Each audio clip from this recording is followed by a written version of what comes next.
ನಾನೇನ್ ಆಗಬಾರ್ದು ಅಂತ ಅನ್ಕೊಂಡಿದ್ನೋ ಅದೇ ಆಗ್ತದೆ. ಆ ಶ್ರಾವಣಿ ಮನೆಗ್ ಬಂದಾಯ್ತು.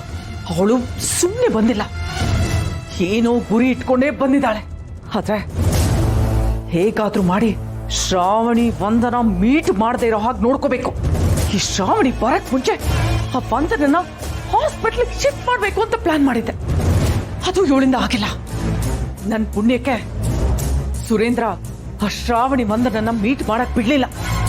ಹಾಗೊಂದ್ ವೇಳೆ ಮೀಟ್ ಮಾಡಿದ್ರೆ ಈ ಮನೇಲಿ ದೊಡ್ಡ ರಾಧ ಅಂತಾನೆ ನಡೆದೋಗ್ತಿತ್ತು.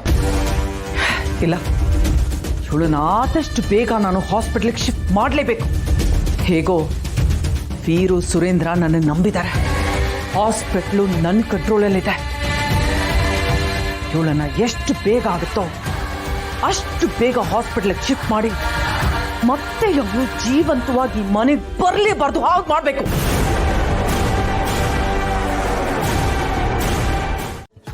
ಮೈಯೆಲ್ಲ ಉಳಿತಾ ಇದೆ.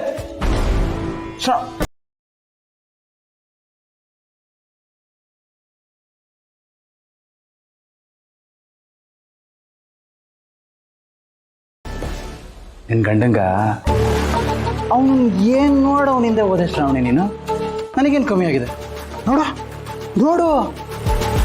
ಹ್ಯಾಂಡ್ಸಮ್ ಆಗಿಲ್ವಾ, ಸ್ಮಾರ್ಟ್ ಆಗಿಲ್ವಾ, ಕದರ್ ಆಗಿಲ್ವಾ, ನನಗಿಂತ ಗಂಡ್ಸ್ಬೇಕಾ? ನನ್ನಂಥವನ್ನ ಬಿಟ್ಟು ಹೋಗಿ ಹೋಗಿ ಆ ಬಿಕಾರಿಯಿಂದ ಹೋಗಿದ್ಯಲ್ಲ. ನಿಂಗೆ ಸ್ವಲ್ಪನೂ ಬುದ್ಧಿ ಇಲ್ವಾ ಶ್ರಾವಣಿ? ಕುಡ್ತಿದ್ಯಾ? ಹೋಗಿ ಮಲ್ಕೋ.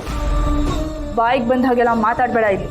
ಶ್ರಾವ್ ಕುಡ್ದಿದ್ದೀನಿ ನಿಜ, ಆದರೆ ಕುಡ್ದಾಗ ಬರೋ ಕಿಕ್ಕಿಗಿಂತ ನೀನು ನೋಡಿದಾಗ ಬರೋ ಕಿಕ್ಕೇ ಜಾಸ್ತಿ.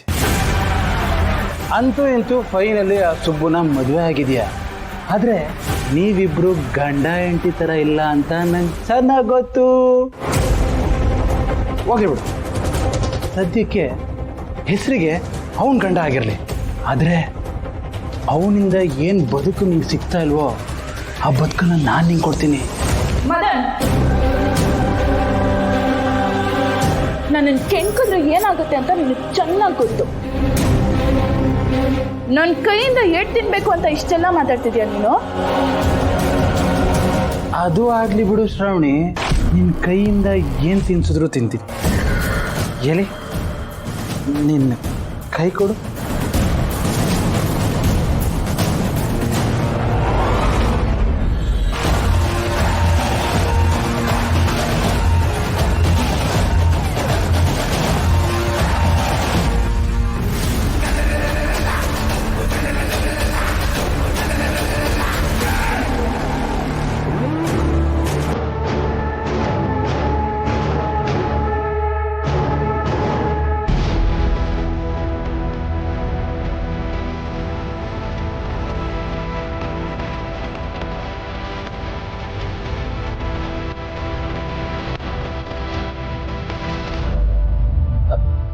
ಮೇಡಮ್, ಇಲ್ಲೇನ್ ಮಾಡ್ತಿದ್ದೀರಾ?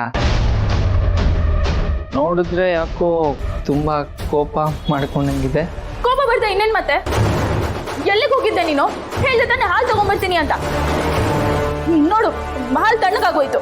ಅಲ್ಲ ಮೇಡಮ್, ಹಾಲು ತಣ್ಣಗಾಗೋದಕ್ಕೂ ನೀವು ನನಗೆ ಬೈತಿರೋದಕ್ಕೂ ಏನ್ ಮೇಡಮ್ ಸಂಬಂಧ? ಆಯ್ತು ತಗೋ, ಈ ಹಾಲು ಕುಡಿ ನೀನು. ತಣ್ಣಗಾಗಿದ್ರು ಪರವಾಗಿಲ್ಲ, ನೀನು ಲೇಟಾಗಿ ಬಂದೆ ಅಲ್ವಾ, ಅದಕ್ಕೆ ಇದನ್ನೇ ಕುಡಿ. ನನಗೆ ಹಾಲೇನು ಬೇಡ ಮೇಡಮ್, ಅದು ನೀವೇ ಈಗ ತಗೋತೀಯೋ ಇಲ್ವೋ? ಕೊಡಿ ಮೇಡಮ್.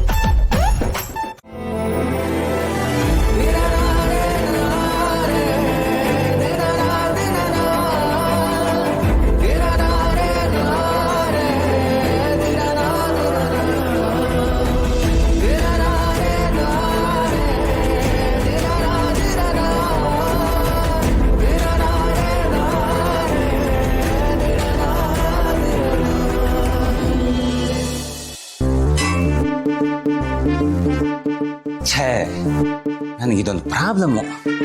ಹೊಸ ಜಾಗ ನಿದ್ದೆನೇ ಬರಲ್ಲ. ಅಯ್ಯೋ, ಗೊತ್ತಿರೋ ಜಾಗ ಆದರೆ ಪಟ್ಟಂತ ಒದಗಣ್ಣಾಗಿ ಮಲಗಿಬಿಟ್ಟಿರ್ತೀನಿ. ನಮ್ಮ ಮನೆಯಲ್ಲಿ ಆ ಗಟ್ಟಿ ಹತ್ತಿ ಹಾಸಿಗೆ, ಆ ಕಡೆ ಈ ಕಡೆ ತೂತಾಗಿರೋಂಥ ಬೆಡ್ಶೀಟು, ಗಂಟು ಕಟ್ಟು ಮಾಸ್ಲೆ ಬಿದ್ದಿರೋಂಥ ದಿಂಬು, ಅದು ನಿಂಗೆ ಹಿಡ್ಕೊಂಡು ಬಲ್ಕೊಂಡ್ಬಿಟ್ಟಿರ್ತದೆ. ಜೊತೆಗೆ ಸಂಗೀತ ಕಚೇರಿಗೆ ಸೊಳ್ಳೆಗಳು ಅಂತಿದ್ದೆ. ಎಷ್ಟೋ ಚೆನ್ನಾಗಿ ನಿದ್ದೆ ಬರ್ತಿತ್ತು. ಆದರೆ ಈ ಮನೆಯಲ್ಲಿ ಹಾಸಿಗೆನೋ ಕೂತ್ರೆ 3 ಅಡಿ ಒಳಗೆ ಹೋಗುತ್ತೆ, ಮಕ್ಕಂಡ್ರೆ 6 ಅಡಿ ಒಳಗೆ ಹೋದಂಗೆ ಅನ್ಸುತ್ತೆ. ಇನ್ನು ದಿಂಬು ಹೂತರ ಉಹ್ವತ ಗಾಳಿಗೆ ಹಾರೋಗ್ಬಿಡುತ್ತೇನೋ ಅನ್ನಾಗಿದೆ. ಇಂಥ ಜಾಗದಲ್ಲಿ ನನಗೆ ಹೇಗೆ ನಿದ್ದೆ ಬರುತ್ತೆ? ಯಾರಾದರೂ ಪುಣ್ಯಾತ್ಮರು ಒಂದು ಗಟ್ಟಿ ದಿಂಬನ್ನು ಕೊಟ್ಟರೆ ಇದು ಹಂಗೆ ಇದೆ, ಮಲ್ಕೊಂಡ್ಬಿಡ್ಬೋದಿತ್ತು.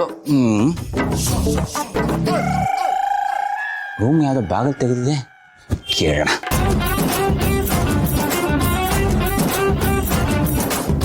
ಸರ್ ಸರ್ ಮೇಡಮ್ ಯಾರಿದಾರಪ್ಪ? ಸಾರ್ ಯಾರಿಲ್ಲ ಅನ್ಸುತ್ತೆ.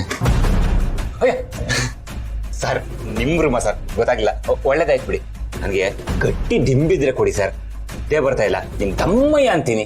ಏಯ್ ನನಗೆ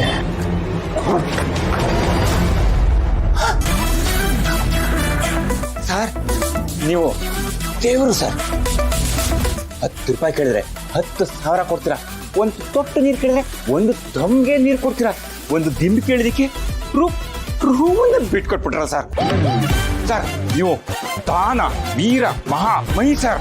ನಿಮ್ಮಂಥವ್ರಿಗೆ ಒಂದು ಗುಡಿ ಕಟ್ಟಿ ಅದ್ರಲ್ಲಿ ನಿಮ್ಮನ್ನು ನಿಲ್ಲಿಸಿ ಗಂಟೆ ಹೊಡೆದು ಕರ್ಪೂರ ಹಚ್ಚಿ ಪೂಜೆ ಮಾಡ್ಬಿಡ್ತೀನಿ sir. Sir thank you so much sir. Good night sir, bye sir.